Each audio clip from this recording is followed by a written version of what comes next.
मकर संक्रांत सुगड पूजन अगदी सोप्या पद्धतीने करायचं आहे। पूजा मांडायची जागा स्वच्छ करून घेतलेली आहे। चौरंग ठेवला आहे। चौरंगावरती आपण वस्त्र घालायचं आहे। त्याच्यानंतर ही पूजेची मांडणी करायची आहे।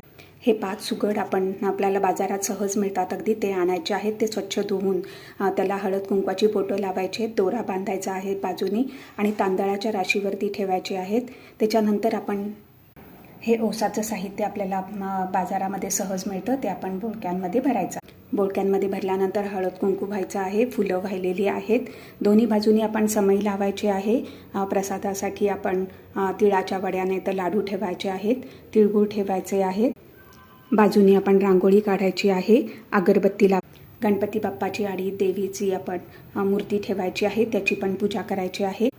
सगळी पूजेची मांडणी झाल्यानंतर आपण प्रार्थना करायची आहे, आमच्या घराला सुख समृद्धी लागू दे, आरोग्य लाभू दे।